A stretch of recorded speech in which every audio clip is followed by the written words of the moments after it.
Hello student, आप लोगों का स्वागत है आपके अपने यूट्यूब चैनल लीनियर क्लासेस में। चलिए आज हम लोग बात करने वाले हैं एप्लीकेशन ऑफ डेरिवेटिव के लेक्चर नंबर सेकंड के ऊपर। जैसा कि हमने फर्स्ट पार्ट के अंदर हमने देख लिया था कि हमारा जो एप्लीकेशन ऑफ डेरिवेटिव उसमें रेट मेजरमेंट के क्वेश्चंस को हम कैसे सॉल्व करते हैं, और साथ ही साथ हमने एक्सरसाइज 6.1 के क्वेश्चन नंबर 8 तक के क्वेश्चंस को हमने सॉल्व कर लिया था। तो चलिए अब उसे के आगे हम बात करने वाले हैं क्वेश्चन नंबर 9 के ऊपर। देख रखा a balloon which always remaining spherical has a very well radius. Find the rate at which the volume is increasing with the radius when the latter is 10 centimetre. ठीक है, क्वेश्चंस में आपको देख रखा कि जो उसका वॉल्यूम है, अगर किसी स्फेरिकल का शेप का है और उसके जो वॉल्यूम हमारा क्या करता है, इंक्रीज करता है, किसके रिस्पेक्ट में, रेडियस के रिस्पेक्ट में इंक्रीज करता है, ऐसा हमें फाइंड आउट करना है। यानी आपको यहाँ पे क्या बताना है, dv अपॉन dr की वैल्यू को कैलकुलेट करना है। तो अगर यहाँ पे हम dv अपॉन dr निकालें तो आप समझ लीजिए कि सबसे पहले कि किसी भी स्फीयर के जो वॉल्यूम्स होते हैं उसकी वैल्यू कितनी होगी। तो आपको पता होगा कि वॉल्यूम ऑफ अ स्फीयर, अगर वॉल्यूम ऑफ अ स्फीयर को मैं v से रिप्रेजेंट करूं और रेडियस के रिस्पेक्ट में, तो आपको पता होगा कि किसी भी स्फीयर का जो वॉल्यूम होता है वो आपका होता है 4/3 पाई आर क्यूब के इक्वल। तो अगर इसे हम यहाँ पे डिफ्रेंशिएट कर दें आर के रिस्पेक्ट में, तो आपका हो जाएगा यहाँ पे d upon d r equal to, देखिए आपका 4/3 तो कांस्टेंट हो गया और पाई भी, और आर क्यूब का अगर यहाँ पे डिफ्रेंशिएशन करेंगे तो आपको मिलेगा कितना, 3r²। तो आप देख सकते हैं यहाँ पे ये आपका हो जाएगा 4 पाई r², जबकि यहाँ पे r की वैल्यू देख रखा कितना आपका यहाँ पे 10 सेंटीमीटर। आप देख लीजिए, ठीक है, कि when the ladder is 10 centimetre, यहाँ पे जो रेडियस है वो कितना, 10 सेंटीमीटर। तो r की वैल्यू यहाँ पे कितना दिया है, 10। इसकी वैल्यू को अगर यहाँ पे हम पुट कर दे तो आपका देखिए कितना हो जाएगा, 4 इंटू पाई इंटू 10 का स्क्वायर कर लीजिए। तो इसको हम सॉल्व करेंगे तो आपका हो जाएगा कितना, 100 पाई। ठीक है, और अगर इसके यूनिट की बात करेंगे तो यूनिट आप देख सकते हैं वॉल्यूम आपका कितना होता है, मीटर क्यूब होता है, और कितना नीचे आपका कितना लिखा हुआ है, सेंटीमीटर। तो आपका बचेगा कितना, सेंटीमीटर स्क्वायर। ठीक है, तो इसकी जो यूनिट होगी कितना होगा, 400 पाई सेंटीमीटर स्क्वायर इसकी वैल्यू हो जाएगी। चलिए इसी के साथ हम बात करते हैं क्वेश्चन नंबर 10 के ऊपर और देखते हैं क्वेश्चन नंबर 10 में क्या देख रखा है। देखिए क्वेश्चन नंबर 10 में बोल रहा है, a ladder 5 metre long is leaning against a wall. The bottom of a ladder is pulled along the ground away from the wall at the rate of 2 centimeter per second. How fast is the height on the wall decreasing when the foot of a ladder is 4 meter away from the wall. मतलब basically इसमें क्या बोल के रखा है कि suppose कर लो ये हमारे पास कोई एक वॉल है, ठीक है, और इस वॉल से क्या किया गया, एक लेडर को यहाँ पे लगाया गया है। ठीक है, इसके ये मालूम हमारा ग्राउंड है ए बी है, और इससे क्या है, हमारा एक लेडर लगा हुआ है। तो आगे यहाँ पे क्या बोल रहा है कि अगर इसकी सपोज कर यहाँ पे मैं वैल्यू को पुट कर लेता हूँ कि अगर यहाँ पे ये जो वॉल है इसकी हाइट को अगर यहाँ पे मैं y लेट कर लूँ, ठीक है, और इसकी वैल्यू को हमने यहाँ पे कितना लेट कर लिया, बेस वाले को x, ठीक है, जो ग्राउंड वाला पार्ट है।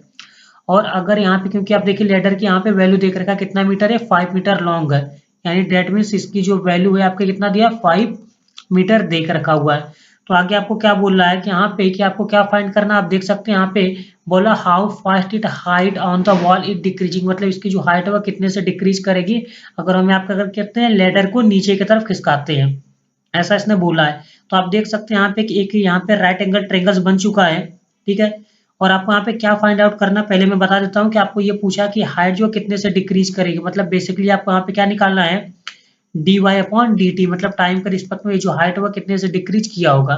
ठीक है, डिक्रीज किया डेट मीन्स इसकी जो वैल्यू आने वाली कैसी होगी, निगेटिव आएगी।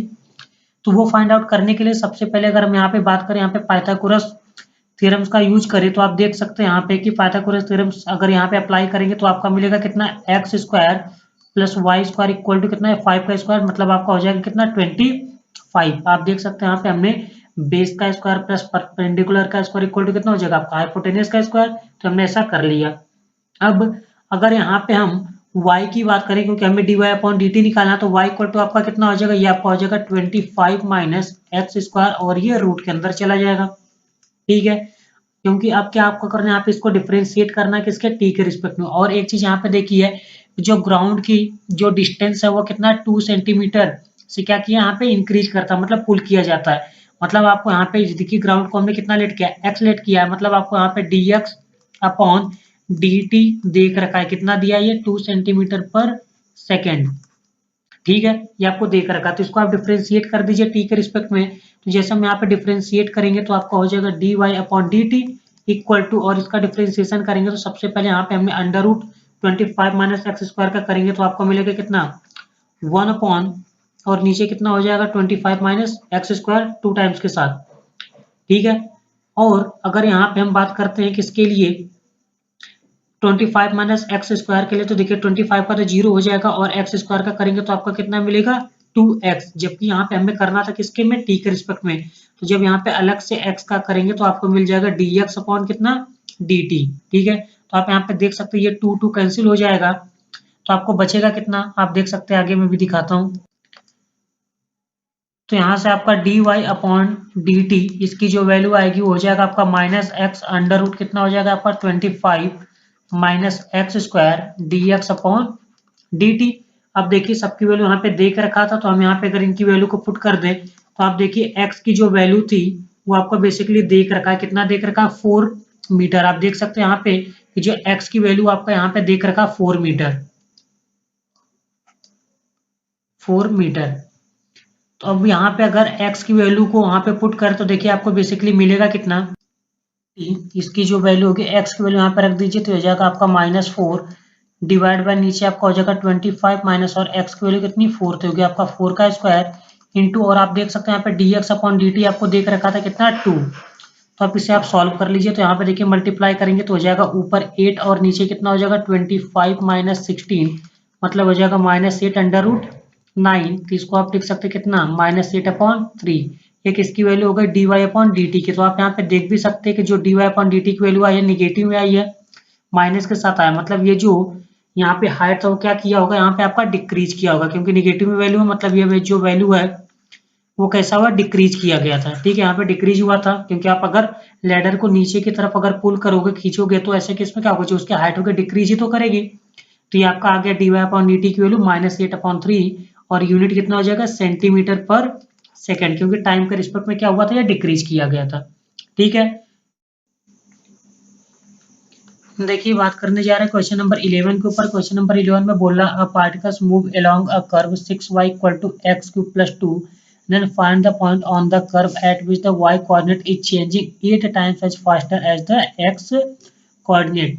मतलब बोला कि एक पार्टिकल से जो इस कर्व के अलोंग क्या करता है मूव करता है, तो हमें बोला कि वह कोऑर्डिनेट फाइंड करो। देखो कोऑर्डिनेट बताना है कि जिसपे ये जो पार्टिकल है इस कर्व पे मूव करता है, और आगे कंडीशन क्या बोल के रखा कि जो इसका y कोऑर्डिनेट है वह 8 टाइम्स फास्टर है किससे x कोऑर्डिनेट से। तो अगर मैं y कोऑर्डिनेट यहाँ पे y है तो इसके यहाँ पे अगर इसके चेंजिंग की बात करूँ टाइम के रिस्पेक्ट में, तो बेसिकली आपको यहाँ पे dy अपॉन dt ये जो है ये बोला है ये इक्वल होगा किसके 8 टाइम्स किसके x कोऑर्डिनेट के, मतलब dx अपॉन dt के। ठीक है, ये हमें गिवन है, ये हमें आपको देख रखा हुआ है। अब आपको क्या पता करना है यहाँ पे x और y की वैल्यू निकालनी, मतलब कोऑर्डिनेट हमें पता है ना कि कोऑर्डिनेट हम कैसे लिखते हैं x को हम y के फॉर्म में तो लिखते हैं, मतलब अगर आपको x और y की वैल्यू मिल जाए तो हमें कोऑर्डिनेट पता चल जाएगा। तो ये निकालने के लिए सबसे पहले हम क्या करेंगे, यहाँ पे जो इक्वेशन यानी जो कर्व देख रखा है 6y equal to x cube plus 2, इसे हम डिफ्रेंशिएट करेंगे t के रिस्पेक्ट में। जब यहाँ पे हम डिफ्रेंशिएट करेंगे t के रिस्पेक्ट में तो देखिए 6 तो आपका कांस्टेंट हो जाएगा और y का डिफ्रेंशिएशन हो जाएगा dy upon dt equal to, उसी तरह यहाँ पे x क्यूब का करेंगे तो आपको मिलेगा 3x स्क्वायर, और x का अलग से करेंगे क्योंकि आपको t के रिस्पेक्ट में करना है, तो ये आपका हो जाएगा कितना dx अपॉन dt, और 2 हमारा कांस्टेंट है जिसकी वैल्यू कितनी हो जाएगी 0 के इक्वल। अब यहाँ पे आप देख सकते हैं कि dy अपॉन dt किसके इक्वल है 8 टाइम्स dx अपॉन dt के। तो अगर इसकी वैल्यू को यहाँ पे हम पुट करें तो देखिए हो जाएगा 6 और ये हो जाएगा 8 times dx upon dt equal to आपका हो जाएगा 3x square dx upon dt। तो अगर यहाँ से हम देखें तो बेसिकली आपको मिलेगा कि ये हो जाएगा आपका 3x स्क्वायर इंटू 6 इंटू 8। तो देखिए इससे हमें यहाँ पे कैंसिल आउट कर लिया तो ये 2 टाइम्स हो गया, यानी x स्क्वायर इक्वल टू आपका कितना हो जाएगा 16। तो x की वैल्यू आपकी हो जाएगी +-4। ठीक है, तो आप देख सकते हैं यहाँ पे हमें x तो मिल चुका है, अब क्या चाहिए आपको y की वैल्यू चाहिए। तो y निकालने के लिए हम क्या करेंगे, इस x की वैल्यू को उठा के हम इस कर्व वाले इक्वेशंस में रख देंगे, तो वहां से हमें क्या मिल जाएगा y की वैल्यू मिल जाएगी, और y मिल गया तो हमें क्या पता चलेगा हमारा वो कोऑर्डिनेट पता चल जाएगा। ठीक है, तो अगर इसकी वैल्यू को हम यहाँ पे रखें तो देखिए बेसिकली आपको मिलेगा कितना, तो देखिए यहाँ पे अगर मान लीजिए कि व्हेन अगर x की वैल्यू 4 है तो ऐसे केस में y की वैल्यू कितनी होगी, तो आप देख सकते हैं y आपका देख रखा था कितना 6y इक्वल टू आपका कितना दिया था x क्यूब प्लस 2, तो यहाँ पे रखिए 4, तो आपका हो जाएगा 6y इक्वल टू हो गया आपका 4 का क्यूब प्लस 2, तो आपका हो जाएगा 6y इक्वल टू 4 का क्यूब आपका हो जाएगा 64 प्लस 2 यानी कितना हो जाएगा 66, तो y की वैल्यू हो जाएगी 66 डिवाइड बाई 6 मतलब आपका होगा कितना 11। तो वो जो पॉइंट होगा कौन सा होगा 4,11। ठीक है, फर्स्ट वाला जो पार्ट होगा ये आपका निकल के आ चुका है। इसी तरह अगर हम यहाँ पे बात करें x की वैल्यू पर मान लीजिए कितना दिया -4 हो, तब आपके y की वैल्यू कितनी होगी, तो यहाँ पे देखिए हो जाएगा 6y, ये हो गया -4 का क्यूब प्लस कितना हो जाएगा ये आपका 2 हो जाएगा, तो आपको मिलेगा 64 प्लस कितना 2। तो आप यहाँ से देख सकते हैं जो y की वैल्यू आने वाली है आपको हो जाएगा माइनस का 62 अपॉन कितना 6, तो इसे आप सॉल्व कर लीजिए तो हो जाएगा माइनस का 31/3 हो जाएगा। तो यहाँ से एक कोऑर्डिनेट और आपको मिल जाएगा -4, -31/3। ठीक है, तो हमारे पास दो कोऑर्डिनेट होगा जहाँ से जो पार्टिकल्स को क्या किया होगा मूव किया होगा। ठीक है, चलिए बात करते हैं क्वेश्चन नंबर 12 के ऊपर।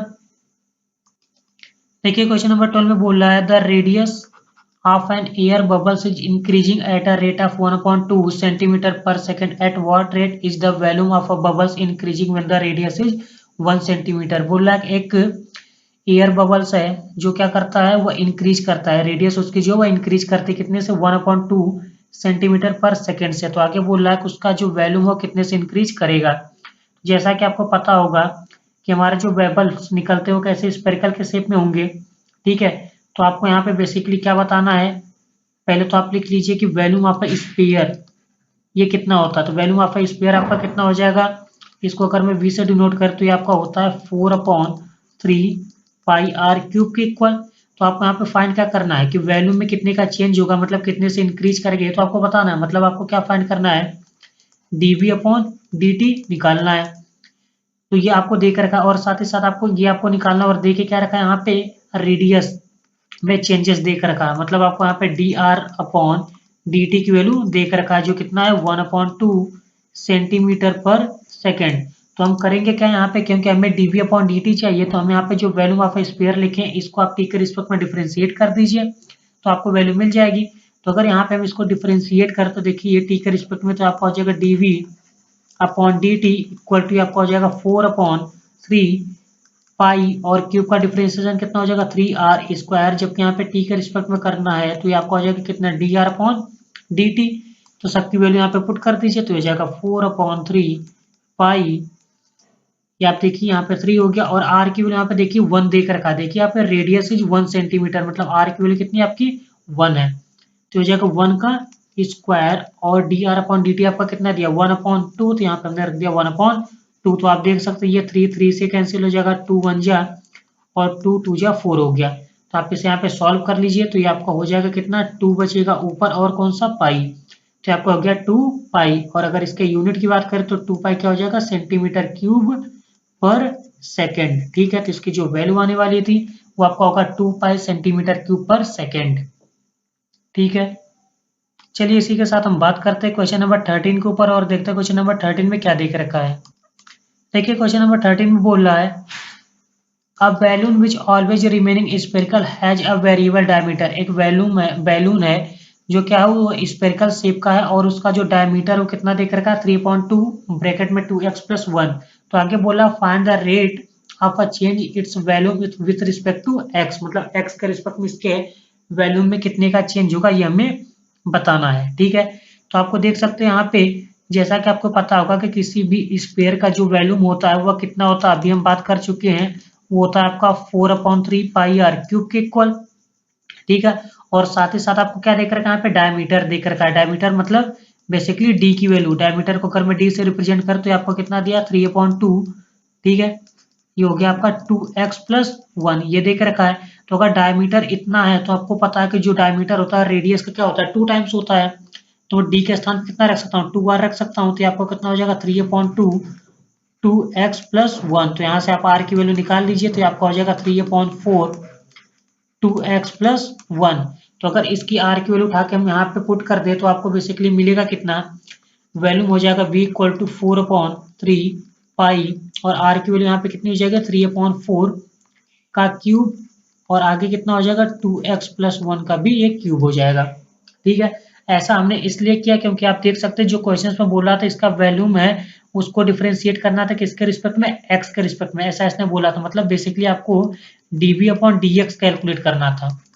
ठीक है, इसलिए हमने पूरे इक्वेशंस को x की फॉर्म में कैलकुलेट कर लिया। अब अगर इसे आप यहाँ पे सॉल्व करके लिखो तो देखिए पहले हम इसे सॉल्व कर लेते हो, तो यहाँ पे देखिए ये आपका बचेगा कितना हो जाएगा, आपका ऊपर आपका मिलेगा 9 क्योंकि ये 3 एक 3 यहाँ से कैंसिल आउट कर देगा तो आपको बचेगा 9, और यहाँ पे 4 से कैंसिल हो गया तो नीचे आपका कितना हो जाएगा, क्योंकि 4 स्क्वायर अभी बचेगा तो नीचे हो जाएगा आपका 16, तो 9/16 और ब्रैकेट में कितना 2x+1 का क्यूब। अब आप इसे क्या करेंगे x के रिस्पेक्ट में डिफरेंशिएट कर लीजिए। तो जैसे आप यहाँ पे डिफरेंशिएट करोगे तो ये आपका हो जाएगा dv/dx इक्वल टू 9/16, तो कांस्टेंट है, इसको डिफरेंशिएट करेंगे तो ये देखिए कितना हो जाएगा, पहले तो 3 आगे आ जाएगा, ये हो जाएगा 2x+1 का स्क्वायर, और अलग से अगर 2x+1 का करेंगे तो आपको कितना मिलेगा 2 मिलेगा। तो आप यहाँ पे देख सकते हैं कि ये सॉल्व करने पे आपको कितना मिलेगा, ये आपका हो जाएगा 27/8। ठीक है, और ब्रैकेट में यहाँ पे कितना मिलेगा 27/8, और पाई भी होगा, और ब्रैकेट में कितना 2x+1 का स्क्वायर। ठीक है, आप यहाँ पे देखिए पाई हमने मिस कर दिया था, ये आपका पाई देख रखा था। ठीक है, तो यहाँ पे पाई है, ये आपका पाई की वैल्यू। तो जो लास्ट में हमें आपको आंसर मिलने वाला था यानी dv/dx वो आपको हो जाएगा 27π/8, और ब्रैकेट में इंटू कितना हो जाएगा 2x+1 का स्क्वायर। ठीक है, ये आपको कैलकुलेट करना था। चलिए अब हम बात करते हैं इसी के साथ क्वेश्चन नंबर 14 के ऊपर, और देखते हैं क्वेश्चन में क्या देख रखा है।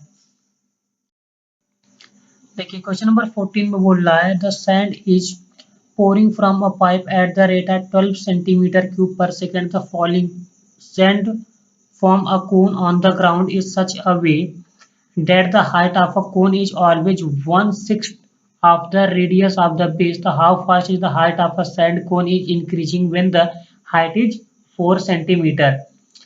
मतलब यहाँ पे क्वेश्चन में क्या बोल के रखा है कि यहाँ पे एक सैंड पोरिंग है जो मतलब किसी पाइप के अंदर किया जाता है, और कितने के रेट से 12 सेंटीमीटर क्यूब पर सेकेंड से। ठीक है, तो आगे बोल रहा है कि जो हमारा सैंड है the falling sand from a cone on the ground fall करता है कितने से, कितने हाइट से, ये हमें बताना है। जबकि यहाँ पे कोन और हाइट के बीच में एक रिलेशन देख रखा है कितना 1/6 ऑफ द रेडियस के इक्वल है। ठीक है, जैसा कि आपको पता होगा कि किसी भी कोन का जो वैल्यूम होता है, ठीक है, मैं यहाँ पे लिख देता हूँ कि वैल्यूम ऑफ अ कोन की अगर यहाँ पे हम बात करें तो वैल्यूम ऑफ अ कोन यानी v इक्वल टू आपका ये कितना होता है, ये होता है आपका 1/3 पाई r स्क्वायर h, ये इसके इक्वल होता है। ठीक है, और आगे यहाँ पे क्या देख रखा है कि ये जो इसकी हाइट है वह इसके रेडियस से कितना है 1/6 टाइम है। तो अगर यहाँ पे हाइट को मैं h बोलूँ तो बेसिकली कितना देख रखा है r/h के इक्वल है। ठीक है, h इन दोनों में रिलेशन है, तो आप यहाँ से r की वैल्यू अगर निकालना चाहो तो कितना हो जाएगा 6 इंटू एच, इसकी वैल्यू को उठा के हम यहाँ पे रख देते हैं। ठीक है, तो आपका हो जाएगा v इक्वल टू 1/3 पाई। ठीक है, और यहाँ पे अगर इनकी वैल्यू को रखें तो r के प्लेसेस पे तो हो जाएगा 6h का स्क्वायर इंटू कितना हो जाएगा h, तो ये आपका हो जाएगा 36/3 पाई h क्यूब। ठीक है, अब आपको यहाँ पे क्या करना है, आपको यहाँ पे बताना था कि इसके वैल्यू में कितने से इंक्रीज होगा। How far the height of a sand cone increasing, मतलब आपको बेसिकली यहाँ पे हाइट बतानी थी कि कितने से इंक्रीज होगा, मतलब dh/dt बताना है। ठीक है, यहाँ पे साइड में लिख देता हूँ कि आपको यहाँ पे dh/dt कैलकुलेट करना है। तो dh/dt हम कैलकुलेट करने के लिए सबसे पहले हम पे क्या करते हैं, और आप यहाँ पे देख सकते हैं जो 12 सेंटीमीटर क्यूब पर सेकंड देख रखा है, आपको वैल्यू में चेंज ही तो है, यानी dv/dt देख रखा है कितना है 12 सेंटीमीटर क्यूब पर सेकंड, ये आपका देख रखा है। तो अगर इनकी वैल्यू को सभी को यहाँ पे हम टी कर से डिफ्रेंशिएट करें तो ये आपका हो जाएगा dv/dt इक्वल टू ये हो जाएगा 36/3 पाई, और इसको डिफ्रेंशिएट करेंगे तो आ जाएगा आपका 3h स्क्वायर, और आगे कितना हो जाएगा dh/dt। तो आप देख सकते हैं ये इससे कैंसिल आउट हो जाएगा, और सबकी वैल्यू को यहाँ पे पुट कर दीजिए। तो देखिए dv/dt आपको देख रखा है 12 है, तो ये हो जाएगा आपका 12 इक्वल टू 36 पाई, और यहाँ पे और आपको क्या देख रखा था h की वैल्यू। ठीक है, और h की वैल्यू के आपको यहाँ पे रिलेशन पता है ना कि जो हमारा h है बेसिकली वही तो आपको फाइंड करना था, जो कि आपको देख रखा है यहाँ पे कितना हाइट है 4 सेंटीमीटर। तो इसकी वैल्यू को अगर यहाँ पे पुट करते हो जाएगा 4 का स्क्वायर और आगे कितना हो जाएगा D H upon d T. तो आप बस इसे सॉल्व कर लीजिए। तो जैसे आप यहाँ पे सॉल्व करोगे तो मैं यहाँ पे ऊपर साइड में लिख देता हूँ स्पेस नहीं है, तो यहाँ पे जो D H upon d t की वैल्यू आने वाली है, D H upon d T, आप जब इसे सॉल्व करोगे तो यहाँ पे आपको मिलेगा कितना, ये आपका मिलेगा 1/48 पाई। ठीक है, 1/48 पाई। आप इसे सॉल्व कर लीजिए। आप देख सकते हैं यहाँ पे कि 12 वन जा हो जाएगा, यहाँ पे कितना हो जाएगा 12 3 जा, फिर इसको मल्टीप्लाई करोगे तो 3 और यहाँ पे 16 यानी कितना हो जाएगा 48। एच को इधर भेज दीजिए तो D H upon d T आपका कितना हो जाएगा 1/48 पाई के इक्वल हो जाएगा। ठीक है, चलिए इसी के साथ हम बात करते हैं क्वेश्चन नंबर 15 के ऊपर और देखते हैं क्वेश्चन नंबर 15 में क्या बोला है। देखिए क्वेश्चन नंबर 15 में बात करें तो बोला है the total cost c x is rupees associated with the production of x unit for an item is given by c x equal to, यहाँ पे समथिंग एक इक्वेशन देख रखा है, किसका यहाँ पे टोटल कॉस्ट के इक्वेशन है, जहाँ पे जो एक्स है वो क्या है प्रोडक्शन है। बोला find the margin cost when the 17 unit are produce. ठीक है, बेसिकली ऐसे क्वेश्चन को आपको सॉल्व करने के लिए कुछ नहीं करना है। आपको पता है कि जो हमारा मार्जिन कॉस्ट होगा, ठीक है, उसमें जो चेंजेस होंगे वो हमारा जो आउटपुट होगा उसी के रिस्पेक्ट में तो होगा। तो अगर यहाँ पे मैं बात करूं, जो आपको सी एक्स देख रखा है, अगर इसको हम प्रोडक्शन के यानी यूनिट के हिसाब से इसको अगर डिफ्रेंशिएट करें तो आपको यहाँ पे यूनिट पता चल जाएगा मार्जिन कितने का हुआ है।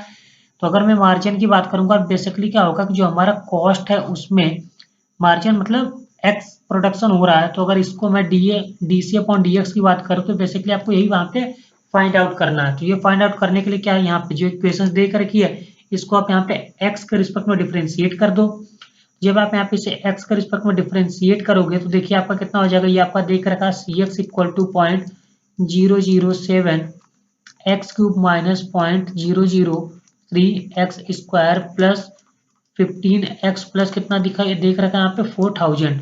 तो जब यहाँ पे हम बात करेंगे d c upon d x के लिए तो ये आपका हो जाएगा, ये आप देख सकते हैं ये जंप करके 3 आगे आ जाएगा, मतलब कितना हो जाएगा 0.007 इंटू 3x स्क्वायर, इसका डिफ्रेंसिएशन माइनस से हो जाएगा 0.003 और ये हो जाएगा आपको कितना 2x और ये आपको मिलेगा कितना 15।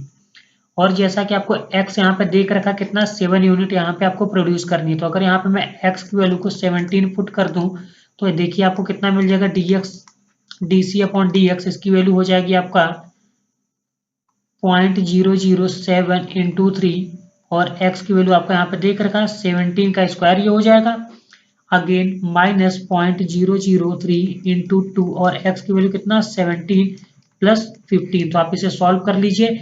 जैसे आप यहाँ पे इसे सॉल्व करोगे तो इसकी जो वैल्यू आएगी, मैं यहाँ पे साइड में लिख देता हूँ, इसकी वैल्यू आएगी 20 पॉइंट कितना 96। ठीक है, आप इसे कैलकुलेट कर लीजिए तो इतनी इसकी वैल्यू आएगी। तो हम बोल सकते हैं कि जो हमारा 7 यूनिट का जो प्रोड्यूस होने वाला था उसका जो मार्जिनल कॉस्ट होगा वो कितना होगा आपका 20 रुपीज, यानी आप बोल सकते हैं 20.96 रुपीज आपका क्या होगा इसकी कॉस्ट होगी।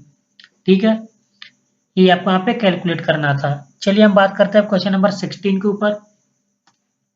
देखिए क्वेश्चन नंबर 16 भी सेम टाइप का क्वेश्चन है, बस यहाँ पे क्या बोला था total revenue in rupees receive from a sales of x unit of a product is given by something देख रखा और उसका मार्जिनल रेवेन्यू आपको 7 है। मतलब सेम क्वेश्चन है आपको अभी आप जो हमने पीछे किया था, बस वहाँ पे कॉस्ट लिखा हुआ था। ठीक है, तो अगर इसे हम यहाँ पे डिफ्रेंशिएट करें फिर से आपको क्या निकालना है, क्योंकि d r upon d x ही तो बताना है। तो इससे अगर यहाँ पे इस वाले फंक्शन को x के रिस्पेक्ट में डिफरेंशिएट करें तो आप देख सकते हैं, पहले तो आप लिख लीजिए आर एक्स इक्वल टू आपका देख रखा 13x square plus 26 x plus कितना हो जाएगा 15। तो ये हो जाएगा आपका d r upon d x equal to ये आपका हो जाएगा 13 इंटू 2x प्लस ये आपका हो जाएगा 26। तो आप यहाँ पे x की वैल्यू आपको देख रखा कितना है 7 है, अगर इसकी वैल्यू को हम यहाँ पे इक्वेशंस पर रख दें तो आपका कितना मिलेगा, हो जाएगा आपका 13 इंटू 2 इंटू एक्स की वैल्यू आपका हो गया 7 प्लस 26। तो आप इसे कैलकुलेट कर लीजिए तो इसकी वैल्यू आपकी कितनी हो जाएगी 108। ठीक है, मतलब इसका जो मार्जिनल रिवेन्यू होने वाला था जब एक्स की वैल्यू 7 थी, ठीक है, मतलब एक्स यूनिट की अगर बात करेंगे, अगर हम यहाँ पे 7 यूनिट की बात करते हैं तो ऐसे केस में जो मार्जिनल रिवेन्यू आने वाला है वो कितना होगा 208 रुपीज होंगे, मतलब 208 रुपए होंगे इसकी। ठीक है, चलिए इसी के साथ अब बात करते हैं क्वेश्चन नंबर 17 के ऊपर। देखिए क्वेश्चन नंबर 17 में बोल रहा है कि the rate of change the area of a circle with respect to its radius 6 centimetre है। ठीक है, ये एक ऑब्जेक्टिव टाइप का क्वेश्चन है और बहुत इजी क्वेश्चन देख रखा है। तो बोल रहा है the rate change of area of a circle यहाँ पे बताना, जबकि आर क्यू यहाँ पे आपको देख रखा है कितना है, 6 सेंटीमीटर है। तो अगर आपको पता होगा कि किसी भी सर्कल की जो एरिया होती है वो आपका कितना होता है, पाई आर स्क्वायर के इक्वल होता है। ठीक है, तो आपको यहाँ पे यही तो बताना है कि इसके एरिया में कितने का चेंज हुआ, किसके रिस्पेक्ट में, रेडियस के। मतलब आपको यहाँ पे क्या फाइंड करना है, D A upon d are की वैल्यू बतानी है। तो इसको आप क्या करो, आर के रिस्पेक्ट में डिफ्रेंशिएट कर दो, तो ये आपका हो जाएगा d A upon d r equal to pi, और आर स्क्वायर कितना हो जाएगा, 2r। और आपको यहाँ पे आर की वैल्यू देख रखा है कितना है, 6 सेंटीमीटर।